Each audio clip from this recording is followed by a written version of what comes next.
Olá, bem-vindos às conversas AM 25 anos. Hoje temos um convidado especial e que marca a história de Angola e a história da cultura angolana. Ele também marca os nossos corações e canta para Angola e para o mundo.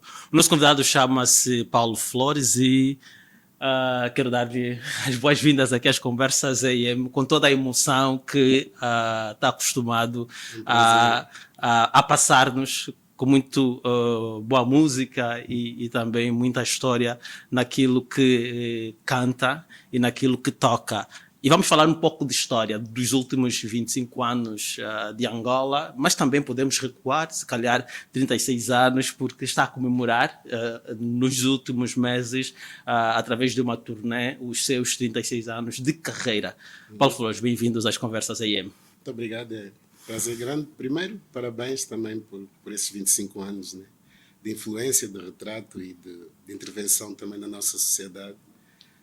Eu gravei o meu primeiro disco em 88, portanto já há 36 anos atrás, e tive a possibilidade este ano de fazer assim a primeira digressão com esta dimensão, né? No fundo, para poder dar de volta àquelas pessoas que tantas vezes eu cantei e muitos nunca as tinha conhecido assim olhos nos olhos. Então foi muito especial conseguir fazer isso. Era também uma questão para mim perceber até que ponto a minha música ainda poderia ter alguma relevância, ou seria quem é que ainda ouviria a minha música, será que ela ainda retratava a Angola que nós temos hoje, e tudo isso fez parte dessas minhas questões que alimentaram bastante a turnê, o roteiro, que no fundo era uma viagem pela dor, pela perda e pela celebração, né? Onde todos no final saíamos mais inteiros e mais confiantes em nós próprios e nos que nos rodeiam. O que é que mais sentiu? Foram as recordações, a dor ou a perda ao longo dessa turnê? Acho que foi a possibilidade de entender mais uma vez e constatar que a grande força de Angola são de facto as pessoas e a sua generosidade, né? Pela forma como fomos recebidos, pela forma que às vezes as pessoas faziam o sacrifício para poder estar presente no show, poder ver várias gerações, avós, filhos e netos, todos trocando afetos e concretos na sua força e naquilo que encontramos um pouco como um ambiente mágico em termos do que se respirava, em termos da ambiência, né? E até às vezes da espiritualidade. Então foi bastante especial perceber isso e dentro de todas as dificuldades, né, inerentes às condições do país, encontrar essa força motora que nos vem do coração, da história, da memória, e perceber que as gerações vão recebendo esses testemunhos também em casa, poder ver uma avó na primeira fila, como eu disse há pouco, ainda antes de começarmos a entrevista, em Benguela, com 80 e tal anos, a cantar, a chorar, a sair no ecrã gigante e ver toda a gente abraçada, né? Então tudo isso faz parte um pouco dessa esperança que cantamos também. Esses últimos 25 anos foram marcantes para o país. O que é que para si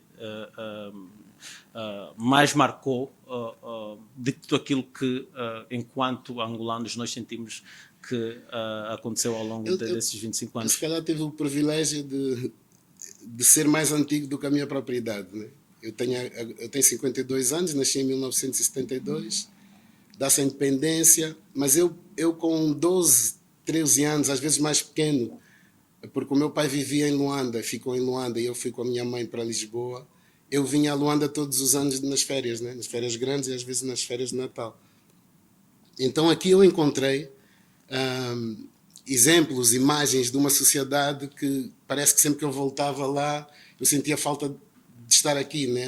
Na altura ainda se via as senhoras a limparem as ruas de manhã, de manhãzinha, tipo, toda a gente parece que se conhecia, toda a gente comia a mesma lata de fiambre e havia essa identificação entre os bairros e as comunidades, e isso foi muito importante para mim. Ao mesmo tempo, em Lisboa, eu via na saudade das minhas avós e da minha mãe e elas falarem o quimbunda em casa, isso que nós acabamos por cantar anos depois, que o Njila Dikanga, que é o sonho que as minhas avós tinham de morrer no seu lugar.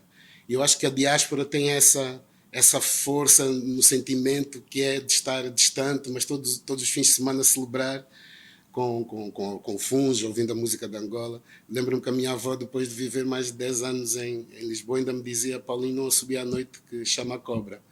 Então essas coisas são muito inerentes àquilo que acabou por acontecer comigo e com a minha música.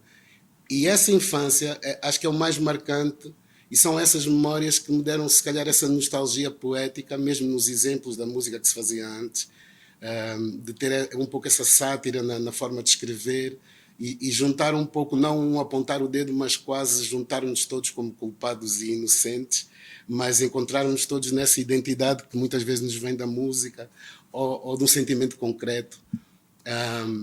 E basicamente é isso. Acho que tantos anos depois perceber que o que eu tenho na minha arte, nas minhas crónicas musicais, na minha poesia, é exatamente aquele sentimento que eu tinha quando era criança, de pensar o que é que eu queria ser quando fosse grande.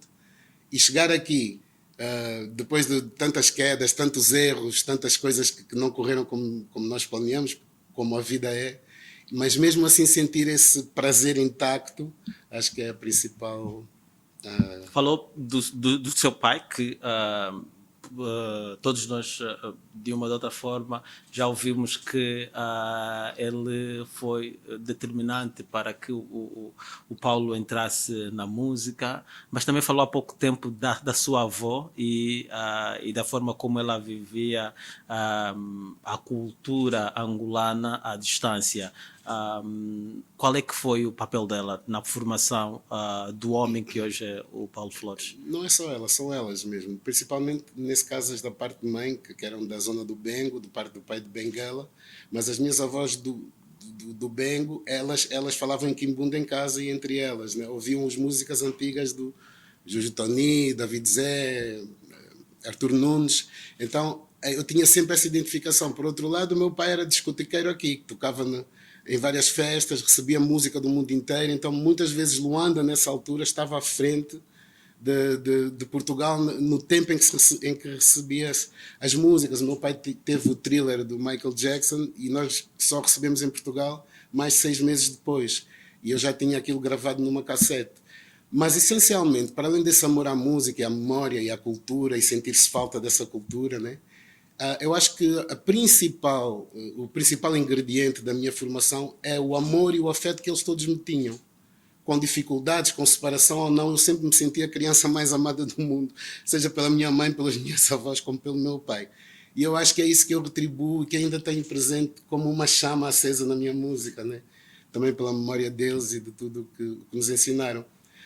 Com o tempo, e por exemplo nestes 25 anos, eu reparo e assisti do palco uma mudança na capacidade de interpretação e muitas vezes até na capacidade e na coragem para até sentir alguma coisa, às vezes chorar, entender aquela letra, entender que estamos a focar a ferida e não já a cura. E muitas vezes eu assistia do palco essa perda de referências para eu próprio poder comunicar. Eu, por exemplo, dou-te um exemplo prático que é, se eu fosse escrever no Boda, eu digo, você fala, ninguém escuta, você cala, te perguntam. Se eu fosse dizer, você cala, te perguntariam, algo assim que eu já nem sei dizer, não haveria a comunicação com as pessoas que eu quero, né? Então, dá para ir assistindo a essa metamorfose da nossa sociedade. Mas a única referência que eu ainda encontro pungente e que me dá essa esperança é, de facto, a capacidade e a avidez das pessoas para saberem mais coisas e a generosidade que ainda se vai encontrando, às vezes, numa esquina ou outra do nosso país e da nossa sociedade. Esta poesia que canta está baseada naquilo que são as vivências de Angola e as vivências e aquilo que se vive em Angola, por exemplo, nos últimos 25 anos. Como perguntei, aconteceram vários momentos. Eu gostava de que partilhasse connosco como viveu alguns desses momentos. Eu vou referir um que, ao longo dessas conversas aí, tem sido muito referenciado, que é a Paz, portanto, em 2000. idosos. Entretanto, a paz depois acabou por promover um outro ambiente, tanto político quanto econômico, para o país. Como é que o Paulo viveu estes momentos? Nessa altura estava a viver cá nos combatentes, né?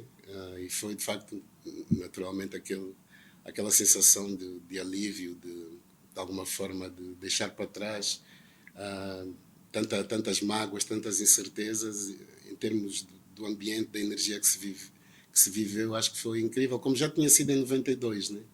Em 92 eu até fiz um álbum que se chamava Tunda Mugila e que de alguma maneira parecia quase uma banda sonora daquele momento que estávamos a viver, quando as pessoas começaram a sair de província para província e toda a gente de alguma maneira estar junta. E de facto também se assistiu a esse grande crescimento económico, social, mesmo em termos da cultura. Nós tínhamos muitos shows, muitos eventos que aconteciam, muitos discos que foram gravados, muitos artistas que entretanto apareceram, né?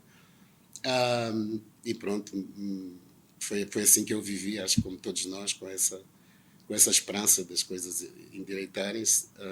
E depois, com o tempo, acho que fomos perdendo um pouco esse comboio, né? E hoje sinto que estamos num momento muito mais delicado, onde não conseguimos fazer com que toda a gente apanhe esse comboio da vida, das melhorias da vida, né? Acho que o que todos sentimos falta é de dar mais educação, mais formação, mais competências à nossa sociedade, mais saúde, mais dignidade, no fundo, a todos, né? Ainda continuamos a ter muitos inocentes. Claro. Embora hoje, quando eu canto Inocente, eu sinto que é quase como se fosse um ambiente que só nós angolanos conseguimos sentir, porque o que me parece a mim é que as pessoas estão a celebrar o facto de estarem vivas e não a chorar os problemas do dia a dia nessa música. É quase como se no tempo da guerra, quando a gente cantava Estou de Regresso à Vida, muitas vezes eram pessoas que faziam uma estrada longa, né, para fugir da guerra mesmo, no facto. E todos nós conhecemos essas pessoas, esses miúdos, muitos que cresceram na rua da sociedade, né?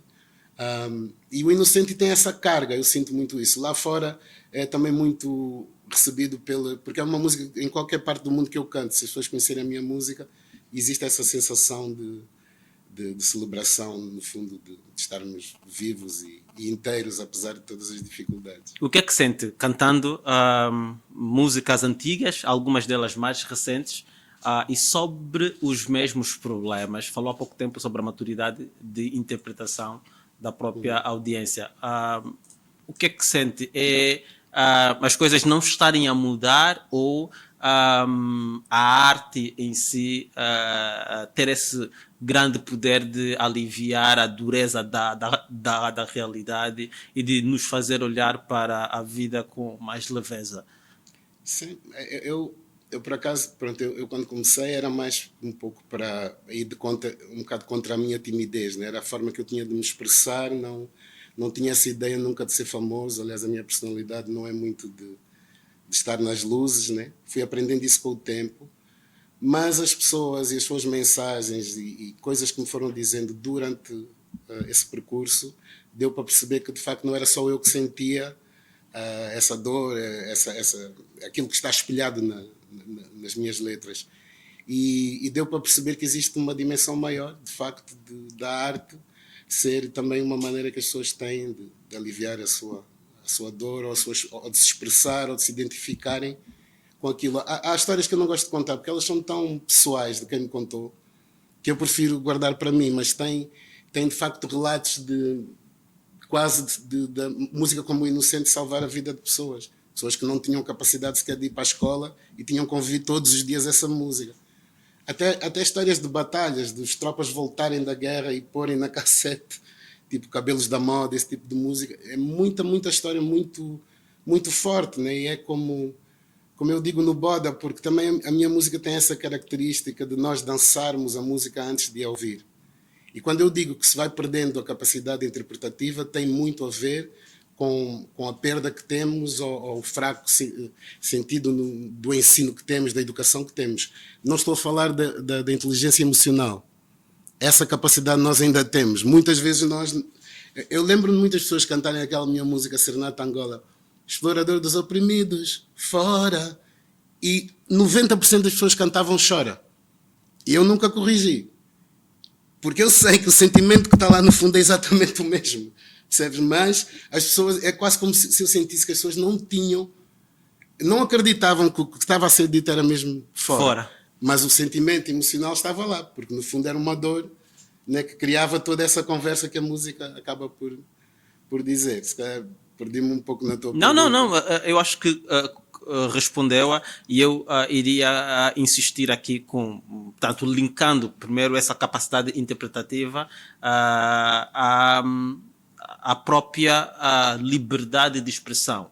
Como é que, ao longo desses últimos 25 anos, por exemplo, claro que pode recuar mais, tendo em conta os 36 anos que tem de carreira, como é que sentiu a vontade como artista para criar, para se expressar e para ser partícipe desse processo todo de pacificação que Angola vem vivendo? No início era uma coisa muito inconsciente, né? Nunca eu com 16 ou 17 anos tinha a noção do contexto político, né? Eu quando fiz uma música como Porque choras pior, pior, se o mais velho está contente, diz que Luanda está boa, está melhor do que Lisboa, diz que é mesmo independente. Porque choras pior, pior, se as promessas reinam no ar em Luanda, se já passou a de panda, se o povo é que manda, porque choras pior, pior. Eu tinha 17 anos. Eu fiz da dor que eu sentia, dos contrastes que eu via na nossa sociedade, e eu só sabia Lá menor, fiz 2 discos em Lá menor, e fiz a música, e as palavras saíam quase compulsivamente, antes do pensamento, era mesmo por instinto, e de repente eu ouvi as pessoas dizerem, olha, isso vai ser proibido, não sei o quê. Eu nunca entendi, e também, sinceramente, nunca pensei muito nisso. E posso dizer aqui, em primeira mão, que se houve brigas, lutas entre as pessoas, ou no sistema, ou no aparelho, eu não sei. Sei que eu nunca senti essa coisa ao ponto de me incomodar e eu ficar retraído para não fazer algo que eu sentisse. O que aconteceu foi que depois, com os anos, eu fui ficando mais maduro e fui percebendo, vá lá, às vezes a importância que a música tinha e as minhas palavras tinham na vida das nossas pessoas, né? Então eu comecei a ganhar uma outra consciência. E se calhar, quando comecei a fazer, já não fazia tanto por instinto, né? Se calhar já fazia um rascunho. Mas nunca aceitei mudar o que eu sentia no meu íntimo numa obra criativa. Eu posso eventualmente não lançar a obra e dizer, não, vou esperar, se calhar numa boa altura. Mas jamais alterar o que ela pede quando eu a faço ou quando a crio, né? Nunca sentiu medo de ser mal compreendido? Não, porque sempre fui. Quer dizer, acho que é normal também na arte seres incompreendido. No início diziam que a nossa música não era de Angola. Mais uma vez a juventude, a coisa da Kizomba, com o Eduardo, com o Ruka, e era uma coisa fresca, a linguagem era diferente, né?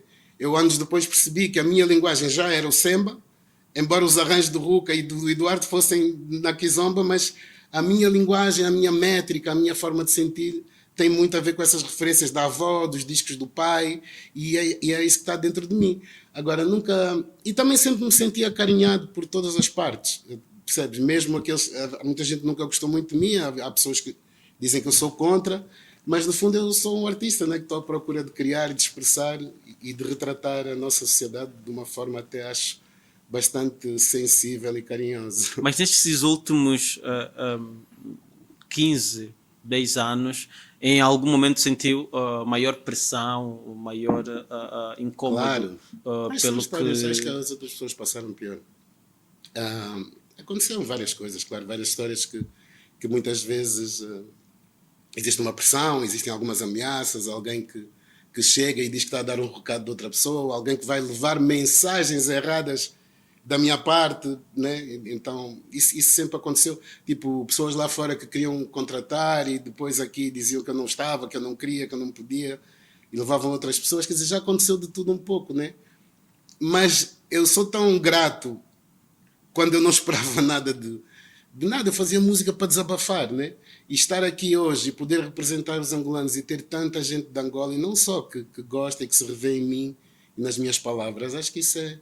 Eu tenho que estar grato, não existem aqui muitos traumas, estou numa fase economicamente espiritual e tranquila, né? O que é isso? É aquilo que estava a falar há pouco da música que eu tenho, que é isso, que é a economia, e que muitas vezes estatisticamente ou matematicamente, não é equacionada a parte emocional, né? E eu acho que essa tem muito valor e pelo menos é isso que eu acredito e a minha arte tem a ver com isso. Falou há pouco tempo de alguns nomes com quem trabalhou e também que também marcaram a cultura e a música angolana e gostaria, enquanto artista, de revisitar esses últimos 25 anos da música angolana. Qual é que é a sua opinião do ponto de vista de qualidade do que se produz, de mensagens e também, obviamente, do espaço que tem entre os ouvintes ou a audiência? Eu acho que a nossa arte, a nossa música, o nosso cinema, o nosso teatro é um reflexo da sociedade que nós temos.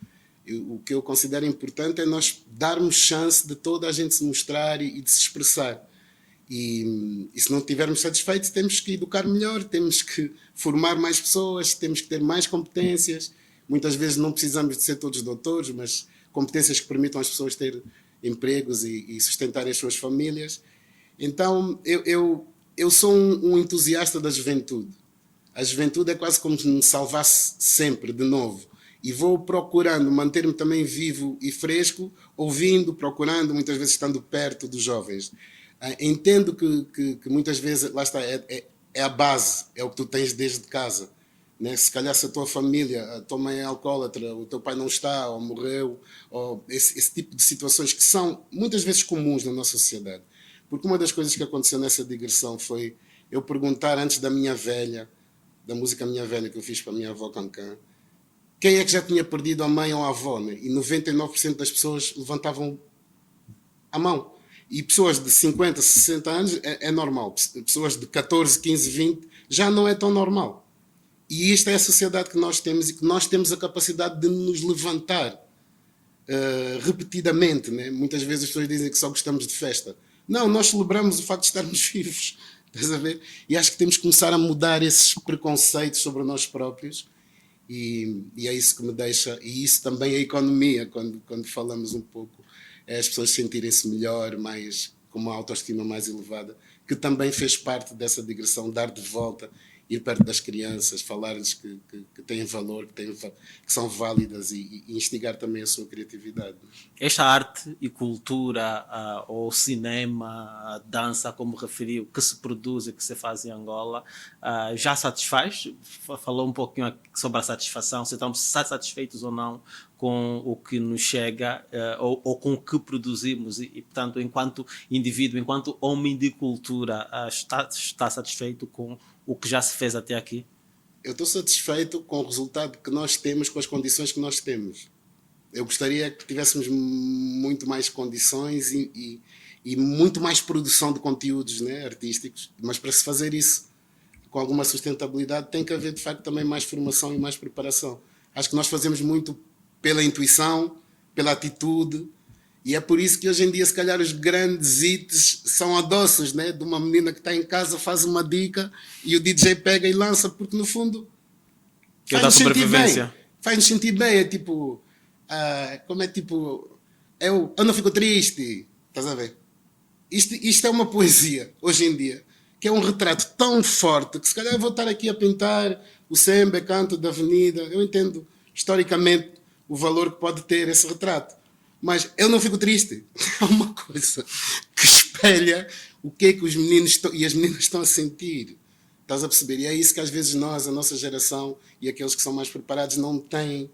A solução passará pela formação e educação. Para ouvir e para sentir um bocado isso. Eu acho que sim. Mas essencialmente a valorização também do ser humano. Né? E como é que esse ser humano deve ser valorizado? Aos passados 25 anos, ou a caminho de 50 anos de independência de Angola? Com tudo isso, não perdemos a esperança, porque tem momentos inesquecíveis das nossas vidas e que passamos juntos e que todos nós temos, e é isso que é também o amor à pátria, o amor ao nosso lugar. Mas, essencialmente, é procurarmos criar esses vínculos geracionais que nos permitam estar mais perto, no meu caso da música, com os jovens, com os músicos mais jovens, aprender com eles, dar-lhes o meu testemunho e suscitar assim um interesse pelo nosso passado, né? Que é para podermos escrever o nosso futuro de uma maneira mais segura, mais sólida e essencialmente criar esses recursos para que a juventude possa ter mais capacidade. Paulo Flores, de 12 a 13 anos, que partilhou conosco, cresceu e também fortificou o seu vínculo com a terra, portanto, com Angola, apesar da distância, e tinha passagens pontuais de férias longas, algumas, como referiu. Entretanto, hoje já se verifica outro fenômeno de jovens angolanos a querer sair, a querer explorar outras geografias e sem vontade de voltar. O que é que acha que está-se a passar? Já está. Não encontram aqui as condições, né, necessárias para sustentar as suas famílias, para pensarem num futuro onde se sintam mais integrados, mais valorizados. Acho que é isso. Acontece aqui, acontece no mundo inteiro. Né? Acho que e lá fora, a experiência que tem... Não é fácil também lá fora, mas é importante as pessoas procurarem algo melhor para as suas vidas e para os seus filhos. Né? Acho que é perfeitamente entendível isso. Agora, é importante quando se vai também ir-se preparado, porque no fundo nunca é o nosso lugar. Por exemplo, às vezes as pessoas dizem assim: conta, Paulo, tu cantaste um poema que diz que para ser mais feliz tem que ser em Angola, mas vives lá fora. Eu acho isso bem engraçado, porque o que eu quero explicar, já que tenho essa oportunidade aqui, é que Angola não é um espaço físico. Para nós que tivemos essa questão da nossa vida de vivermos fora, de ter que ir para fora, de acompanhar as nossas mães, acompanhar as nossas avós, acompanhar essa mágoa que elas tinham de não poder morrer no seu lugar. E é isso que eu canto até hoje. Eu quando vou cantar à Noruega, eu já fui cantar a Moscovo, à China, ao Japão, e tu chegas a um sítio e tu ainda não começaste a cantar e tu vês 3 senhoras que vieram da Suécia para a Noruega de carro e elas já estão a chorar e eu ainda não estou a cantar. Eu quando olho para aquelas senhoras eu vejo as minhas avós, eu vejo o amor todo que elas tinham por esse país, pela sua cultura e que não tiveram a possibilidade de exercitar até o fim. Então, de facto, nesse lugar romântico ideal, Angola é aquele espaço onde nós vamos ser felizes, né? E mesmo que não seja no espaço geográfico, esse amor, esse sentimento, essa felicidade até de se ouvir um disco do Carlos Buriti ou do Arthur Nunes, é uma coisa que ninguém nos tira e isso chama-se identidade e pátria. Essa identidade pátria, estava a perguntar-lhe, constrói-se com vínculo geracional. A sua geração bebeu da geração anterior. Sente que a geração atual está a beber o suficiente, ou a geração mais nova está a beber o suficiente das gerações mais antigas? Talvez não. Talvez não. Essa... E refiro-me aqui não só do ponto de vista cultural e musical, sim, mas como país. Mas também é normal a juventude ir procurar referências lá fora. Tu vês no Brasil, ou mesmo que seja em Portugal, em França até, eles vão sempre imitar se calhar alguém dos Estados Unidos, vai se vestir daquela maneira. Essa influência global, ela existe, né? E existe também a nova esperança da criança do Sambila ou do Kazenga, que está a produzir um beat ali eletrónico com 10 mil kwanzas, daquele beat poder influenciar a Rihanna e outros já lá nos Estados Unidos. Então, acho que é normal a juventude. Eu, por exemplo, quando era criança, meu pai ouvia Chico Buarque em casa e eu achava aquilo horrível. Só a partir dos 30 anos é que comecei a perceber as dissonâncias e até comecei a ter a capacidade para entender o que é que ele está a falar, né? Quando se fala de amor ou da vida daquela maneira. E acho que é normal. Embora eu sinta que tem muitos jovens que ouvem, por exemplo, Semba, acho que é normal aos 30 anos ouvirem mais Semba do que aos 20.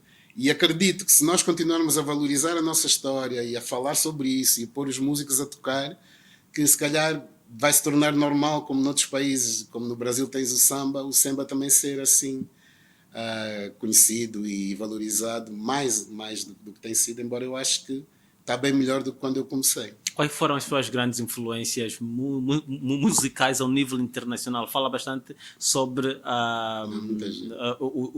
os músicos locais angolanos, mas referiu, por exemplo, que o seu pai tinha sempre os últimos lançamentos ao nível internacional e referiu o Thriller de Michael Jackson. Mas muita coisa, o Off the Wall também, tinha Stevie Wonder, tinha tinha Bob Marley, tinha uma gravação do Bob Marley, porque o meu pai mandava-me sempre, tipo assim, de 3 em 3 meses, com os amigos ou as hospedeiras da TAG. Eu, quando vinha para Angola, vinha como criança não acompanhada.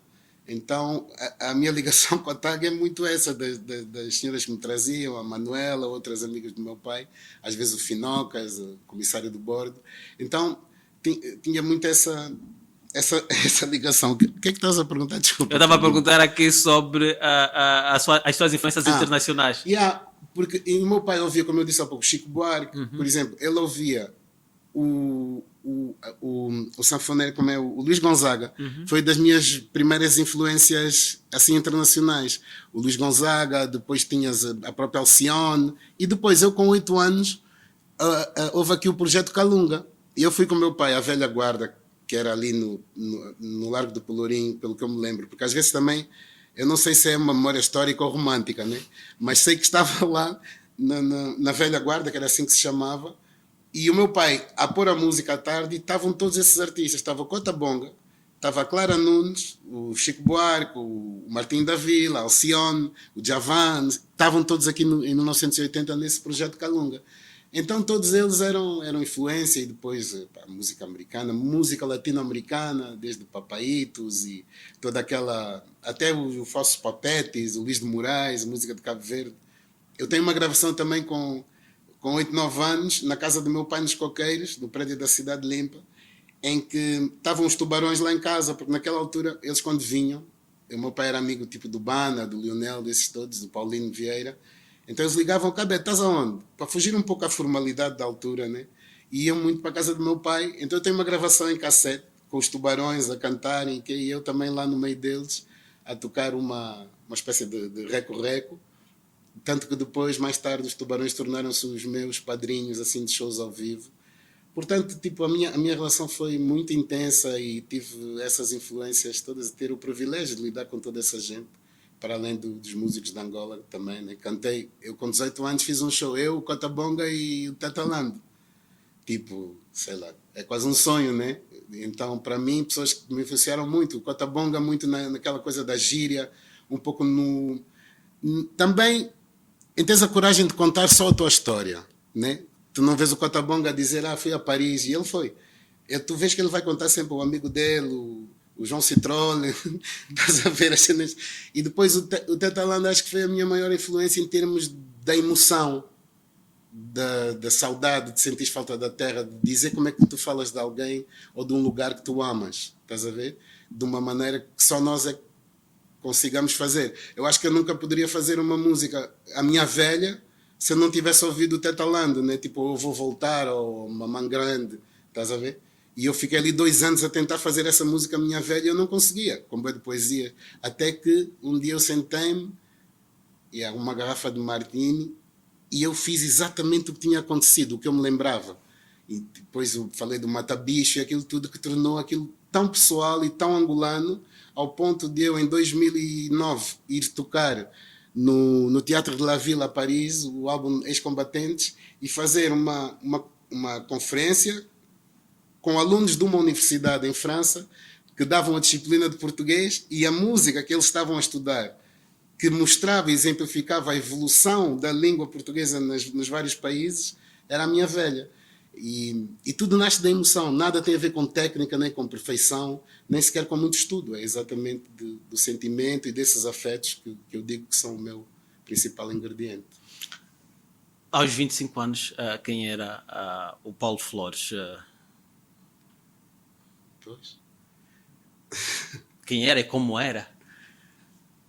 Opa, sinceramente eu sempre estava sempre em estúdio, né? Eu lembro-me sempre de estar em estúdio e bebia. Eu bebia um bocado, eu bebia e gravava, fazia músicas e depois às vezes chamavam-me para cantar, mas eu não gostava assim muito, mas às vezes pronto, tinha que ir, né? Também para pagar as contas. Mas é isso, mas sempre tive muito submerso na minha música, na minha criação, nas minhas pessoas.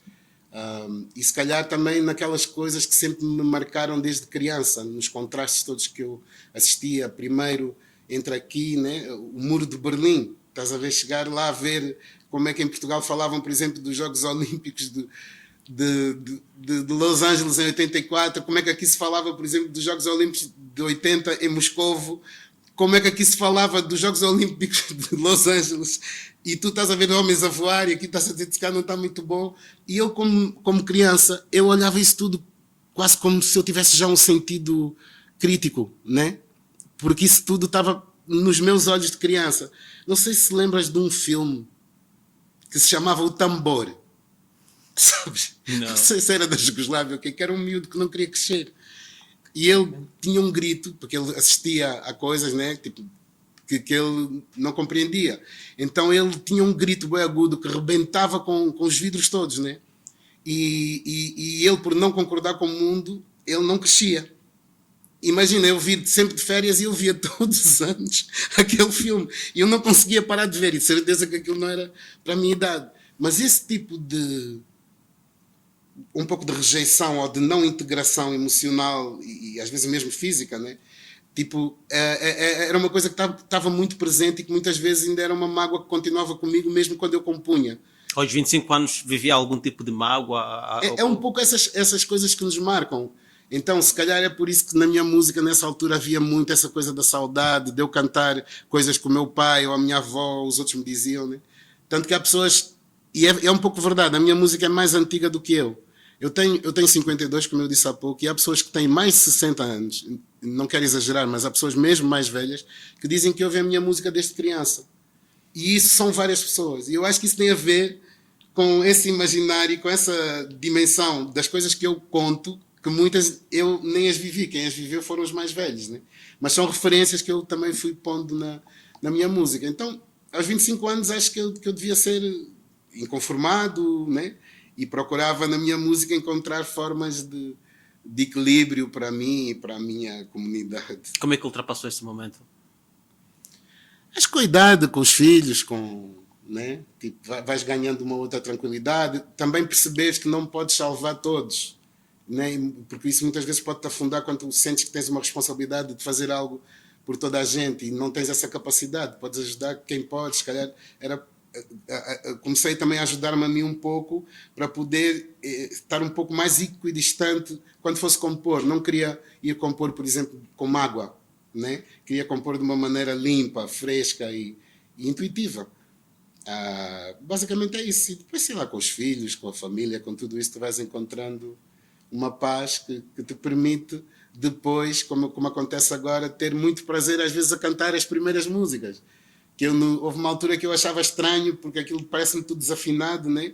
E eu só sabia 2 notas, então eu dizia, mas porquê que as pessoas gostam dessas músicas se não tem nada de harmonicamente, sei lá, exigente, ou, percebes? Então, pronto, até descobri que a emoção e o valor que tem da verdade também, com que se faz as coisas, tem esse valor. Então, hoje em dia, sinto-me muito mais realizado e tranquilo. Os filhos salvaram-no de alguma forma? Sim, os filhos, mas lá está outra vez os afetos, né? Sim. Os afetos e pronto, e encontrar formas de ajudar, mas de uma maneira que não seja que não me consuma tanto enquanto ser humano, né? Porque senão depois fico sem forças e se calhar vou fazer mal até aquilo que faço.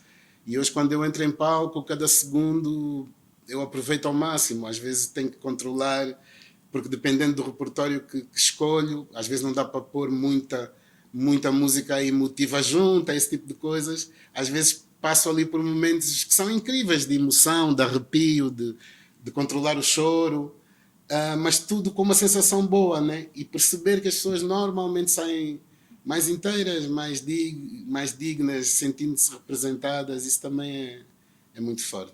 O seu pai influenciou para a música e o Paulo acabou por influenciar o filho. Provavelmente os seus netos vão ser influenciados. E há aqui esta ligação geracional. É intenção? Não, claro que não. Aliás, acho que a vida de músico é uma vida... como há muitas, né? Mas não é assim uma vida tão fácil como as pessoas pensam, principalmente em termos, lá está, emocionais e de equilíbrio. É uma profissão que muitas vezes, principalmente nos primeiros anos, nunca sabes bem quando é que vais ganhar dinheiro, Depois tens sempre aqueles dilemas, será que vou fazer isto para ganhar dinheiro ou vou seguir aquilo em que eu acredito, né? E é muito difícil seguir o que tu acreditas. Normalmente é o que dá certo, mas tudo isso é um processo difícil. E quando tu tens uma família que já é ligada, né? A minha bisavó, Janete, ela fazia as marchas do Lubito. Portanto, já tem aí essa ligação. Meu pai sempre teve essa ligação com a música. Agora, o Fábio, que é o meu mais velho, também tem. O Chiari também. O Chiari tem também o disco dele, de hip hop. Toca comigo samba. Sempre esteve no meio dos mais velhos do samba. Também com o avô e tudo. Mas é uma coisa normal, acho que acontece. Se calhar é mais fácil eu poder ajudar ou dar uma opinião sobre um ramo que eu conheço, né? Mas não é de nenhuma maneira, não é imposto, pelo contrário. Esses últimos 25 anos e a aprendizagem, também como artista e como homem, mostraram que, de alguma forma, a música já pode pagar contas, ou pagar algumas contas. Sim. Inclusive dá para investir em outras áreas. Outros artistas com que ganham investem também em outras áreas. O Paulo, em algum momento, tentou diversificar negócios. Eu, de facto, não sou uma pessoa muito nem de dinheiro nem de negócios. Não sou, infelizmente. Gostaria de ser, mas não sou. A única coisa que procuro fazer e que fui fazendo foi mais reorganizar, de alguma maneira, a minha própria marca, né? Tudo aquilo que significa o Paulo Flores. Agora, por exemplo, vamos lançar o meu songbook, que tem as partituras, as cifras, a tradução rítmica, as palavras, para quem não sabe, para quem sabe música, mesmo para estrangeiros poderem aprender. E é um trabalho que queremos fazer um bocado com a música popular de Angola, né? Que acho que é aí que se deve enquadrar também a minha música. Estou também a pensar fazer alguns trabalhos que têm a ver exatamente com isso, com escrever a nossa história e sermos nós a contá-la. E basicamente é isso. Não, em termos de negócios e de investimentos, não. Mas teve que se organizar do ponto de vista de empresa e ter Claro. equipa a gerir. Claro que sim, várias coisas aconteceram. Também já tive um investimento no restaurante, mas também não correu assim muito bem. Porque eu também nunca estava lá, né? E então dizem que. Como é? Olho do dono, que o cavalo só engorda só engorda os olhos do dono. Bem, sei que o meu cavalo está bem magrinho, então. E depois tipo, vais entrar no show em Londres e estão a dizer que não tem fubo ou uma coisa do gênero, então eu achei que não era isso, né? A ideia é nós fazermos algo que nos agregue ou que a gente sinta que está a funcionar. Mas de facto não é a minha praia, o investimento, o negócio, o combo. Qual é que é a sua praia? A música, a arte, os afetos, o companheirismo, estar com as pessoas, estar com as crianças, passar bons testemunhos, conseguir contribuir de maneira a que tenhamos uma sociedade melhor. E, claro, né, pagar as minhas contas. Qual é que foi o seu grande sonho aos 25 anos? Mudar o mundo. Conseguiu mudar? Se conseguir mudar. Sim. Eu não tinha noção que tinha conseguido mudar tantos micromundos, né? E acho que é isso, e pronto, se calhar é isso que me faz sentir hoje em dia um bocado melhor, né? Já não é aquela ideia de mudar o mundo e vermos tudo cor-de-rosa, mas dentro do cinzento e do que não corre bem, nós vermos flores a nascerem nas janelas, no coração das pessoas e termos exemplos de superação. Eu, por exemplo, agora num dos centros que visitamos, no BIE, o diretor do centro do BIE era um menino que foi órfão lá, casou lá, e ele e a mulher dele têm um filho natural dos dois e têm 2 adotados, que normalmente as crianças, muitas espalhadas por Angola, são abandonadas ou perto do lixo ou pronto, na rua, para não ser demasiado dramático, embora a nossa realidade seja dramática tantas vezes. As famílias não estão preparadas e os centros recolhem. Ele adotou 2 crianças. Uma delas tem 6 anos agora e tem paralisia cerebral. Desde que ele adotou, que ele tinha a paralisia cerebral. Eles dão a luz ao bairro que está à volta. Eles ajudam 175 viúvas semanalmente com um cabaz. E tem outras lá fora que não podem entrar e que estão à espera de uma oportunidade ou de uma vaga que eles só conseguem ajudar aquelas.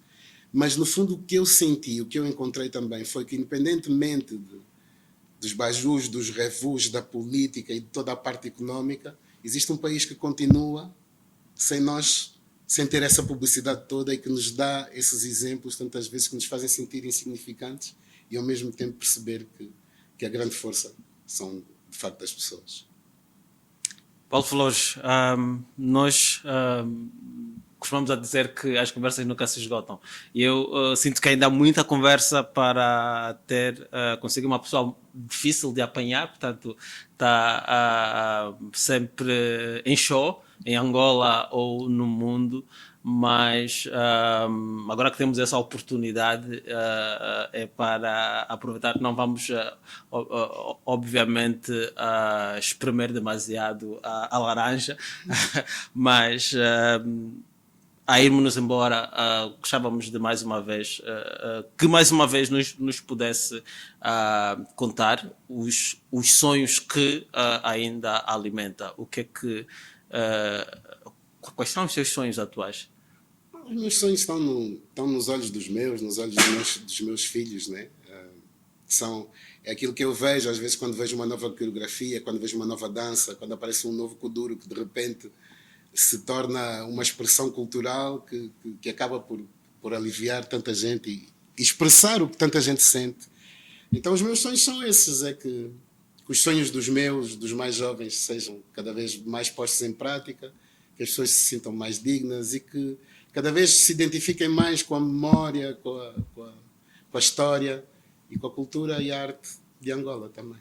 Bem, muitas das histórias que conta nas suas músicas, como referiu, são histórias contadas por outras pessoas e tenta dar-lhes alguma roupagem também para não ser demasiado óbvio, mas fica sempre aquela curiosidade se algumas dessas histórias não serão suas próprias histórias, como a Cherie.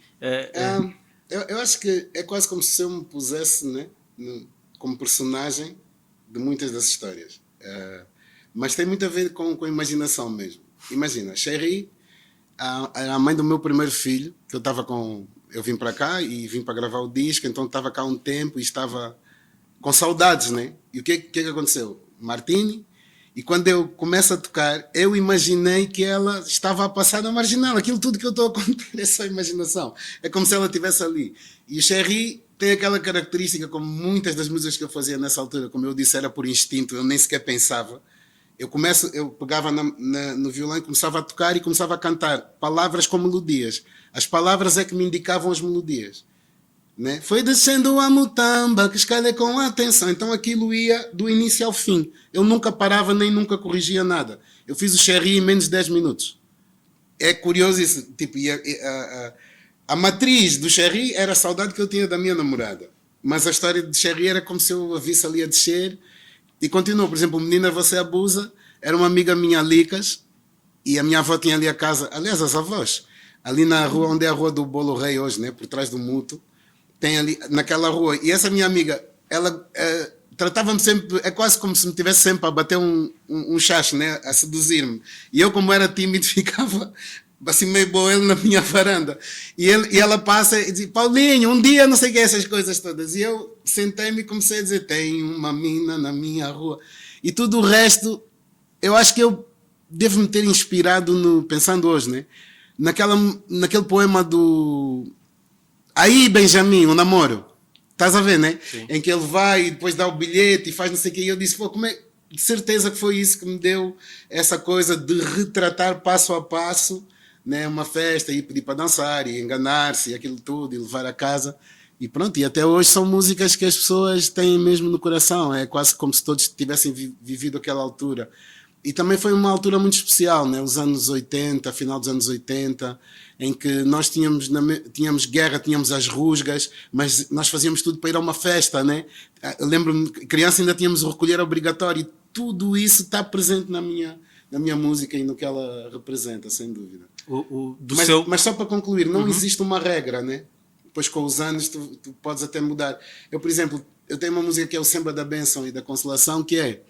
Eu nunca escrevi nada. Eu estava assim parado e os dias passavam e eu ia pensando naquilo. É quase como se eu tivesse algo para me dizer a mim próprio ainda sobre a perda do meu pai. E um dia estávamos aí em cima do Benfica, estávamos com vários shows perdão, e o Gobelice e o Manecas estavam cá em baixo e eu pedi para o Manecas tocar um andamento que ele começou a fazer. E eu peguei no microfone e comecei a dizer, vindo ali, como quem chega devagar e diz, posso falar, bairro da Peça, São João, bairro Benfica, Benguela que sempre purifica aqueles que dela sentem a falta. Continuei, e tudo o que saiu foi o que eu gravei depois. E eu tentei fazer tudo para não mudar nenhuma vírgula. Era quase como se o sentimento se estivesse a construir em pequenos fragmentos e de repente quando tu chegas à altura tu lanças tudo, não vais escrever. Né? Então já aconteceu de variedíssimas maneiras, não existe assim uma regra. E é isso. Eu gostava de saber do seu vasto portfólio, há alguma música ou há algum álbum que tenha que lhe cause um sentimento especial? Não, depende do dia, acho que todos têm o seu valor. Uns eram menos técnicos, mas pelos vistos são até os mais queridos das pessoas, os primeiros, né, que acho que representam bastante, principalmente historicamente, aquele momento, anos 80 e 90. E pronto, e já fiz discos tão diversos, como o Ex-Combatentes, o Che Povo, o próprio Recompasso. Então, musicalmente, também já experimentei várias formas, várias caras, né? E sinto-me até hoje também livre na minha criatividade. Sinto cada vez mais que a minha voz, de facto, tem uma força própria e natural no samba, né? Acho que é aí que eu me sinto, de alguma maneira, mais o Paulo. Acho que a minha voz mesmo, de toda essa história que falamos, se acaba por estar ali mais presente. E nessa turnê, sobre a qual falámos logo no início, o que é que viu e o que é que sentiu nos olhos das pessoas ao longo dessas viagens por Angola dentro? No próprio roteiro do show, né, que tinha uma proposta artística que conseguimos levar a todas as províncias e viajar com 32 pessoas durante quase 2 meses nessas cidades todas, foi também bastante um aprendizado incrível. Mas o roteiro, ele passava um pouco por emoção, né, lágrimas, um pouco constatação de mensagem de dor e realidade, e depois, ao mesmo tempo, o orgulho, os sons, as cadências, a rumba, o samba, e depois os convidados, né, que no caso do Prodígio também iam um pouco para essa poética mais jovem, mas que tem também esse encontro comigo na nossa forma, muitas vezes, de sentir e ser, porque eu era muito parecido com o Prodígio quando tinha a idade dele. E depois com o Yuri, essencialmente a exaltação, né, a celebração. Então o que eu via nos olhos das pessoas era isso, eram lágrimas de... E quanto ao Paulo, estás aqui, depois era lágrimas de dor, eu também estou, depois, e quem não está, aquelas pessoas que não estão, também estão na música, e depois eu via consolo, perdão. Yeah. Sente que de tudo que viveu ao longo dessa turnê poderá nascer uma nova obra de Paulo Flores? Sim, eu por acaso eu tenho muitas músicas gravadas em estúdio, e tem outras que eu estou a gravar. E tenho vários projetos até 2028 que têm a ver com os meus 40 anos de carreira, né? Mas eu agora, sinceramente, tenho estado mesmo a deixar as pessoas ouvirem as minhas músicas. Porque eu sinto que mesmo quem me conhece não me conhece assim tanto. E eu acho que há coisas que estão ali que é importante as pessoas ainda ouvirem. Por isso eu estou assim um bocado na dúvida, mas acredito que este ano que vem eu vá lançar pelo menos um disco, sim. Mas tem muita coisa aí que eu sinto que as pessoas estão a ouvir agora, pelo facto de eu já não lançar há uns 4 anos. E isso está-me a deixar também feliz, tipo, deixar respirar um bocado, que é muito raro. Na minha vida toda, acho que o máximo que eu demorei para gravar foram 2 anos, não sei. Acho que sempre gravei assim, muito. Paulo Flores, as conversas não se esgotam, mas o tempo esgota-se. Nós agradecemos por esse tempo que passou conosco, esse tempo de partilha e de emoção, emoção nas palavras e na forma de expressão daquilo que se pensa e que se sente sobre Angola de há 25 anos ou de há 36 anos e Angola dos próximos 25 e 50 anos que vêm. Portanto, esperamos ter a oportunidade de voltar a vê-lo em palco ou sentados aqui para mais uma conversa. E muito obrigado. Obrigado. Também.